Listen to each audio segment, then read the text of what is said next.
And so the Christian faith has adopted this practice of baptism.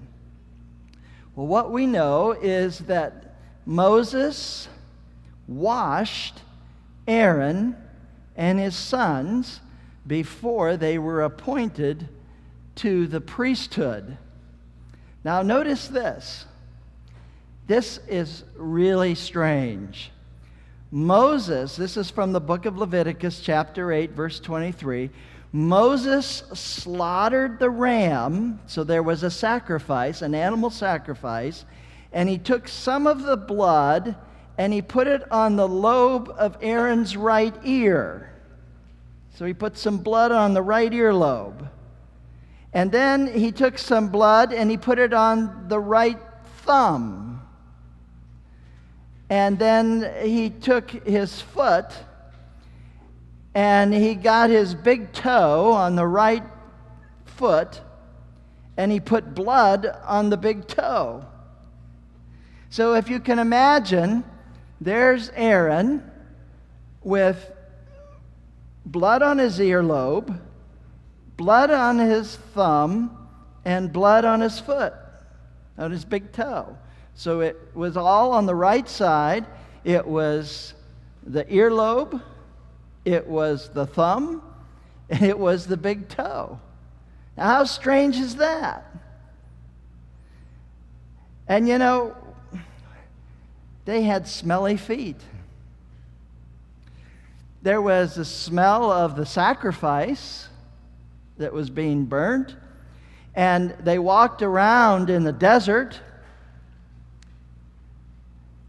And as far as we know, they were probably barefooted, maybe had some type of sandal, but it was hot and they would sweat. And then you add to that the odor of the blood.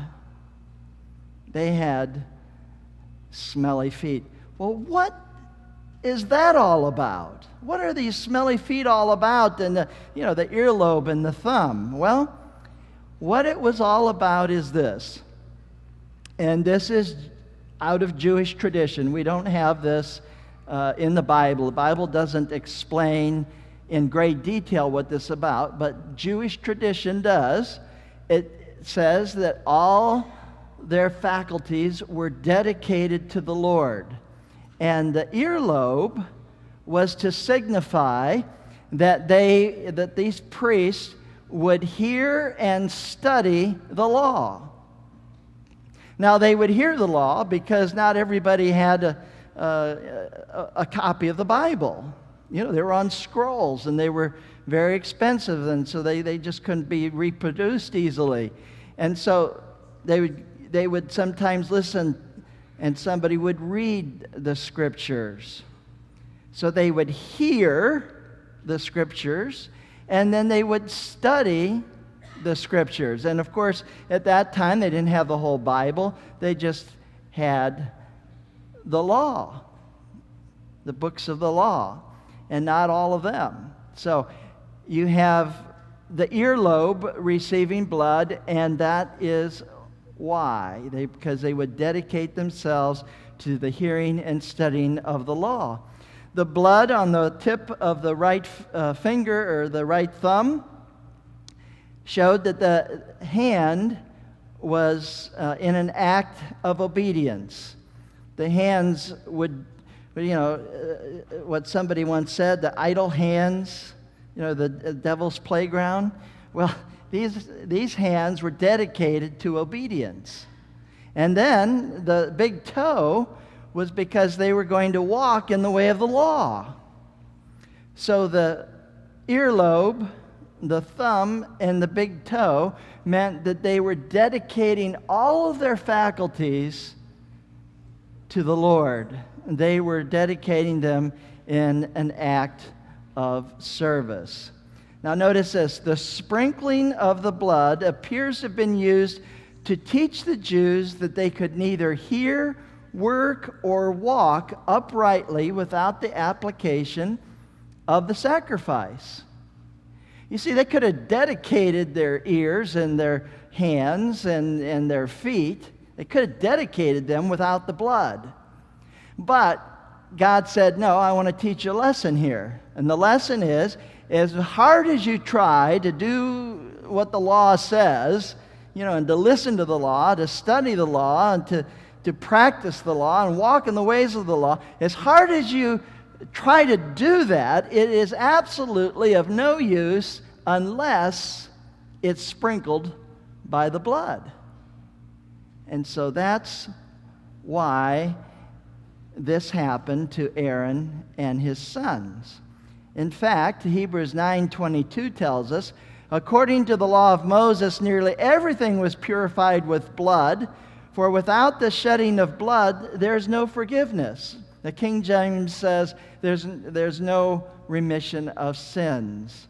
So without the shedding of blood, no forgiveness. So the good news is there was a shedding of blood. And so there is forgiveness. Now there was a shedding of blood in the Old Testament, and there's shedding of blood in the New Testament. Now here is the altar of incense. I mean, it's a picture, or an artist's rendering rather, of the altar of sacrifice. This is the burnt offering altar. And it was used for two things. It was used for a sin offering, and it was used to dedicate or ordain the priests. So it was used for those two things. Now, this altar of burnt offerings was used continuously. It was all day long, because you had between 1 and 3 million people, depending on which scholar you're listening to, that had sinned, and they came and they offered a sacrifice, and the sacrifice was burned. So can you imagine the odor that would produce? All of these dead animals and all of this blood? They offered, depending on your social standing, according to what they could afford. It could either be an ox or a ram. It could be a sheep. It could be goats. It could be pigeons. And if you were really poor, you could offer corn, wine, or oils. But this would be offered on the altar of burnt offerings. Now, Hebrews 10 and verse 4 tells us, it's not possible for the blood of bulls and goats to take away sins. So they offered all of these offerings, all of these animal sacrifices, and they did it not because those sacrifices would actually take away sin, but because they would demonstrate, or they would typify, what was going to happen almost 2 millennia later on the cross. Here's what Hebrews 7:27 says. He is better than any other high priest. He offered a sacrifice once for all when he gave himself. Isn't that good news? He offered a sacrifice. He gave himself. So he was a better sacrifice than all those goats and bulls, all of the rams and pigeons, all of it. He was a better sacrifice because we are told that Jesus Christ was God in the flesh. So all of that blood, all of those aromas, all of that smell was to point forward to the time when Jesus Christ would come and give of himself. So what we find is that when Jesus Christ did give of himself,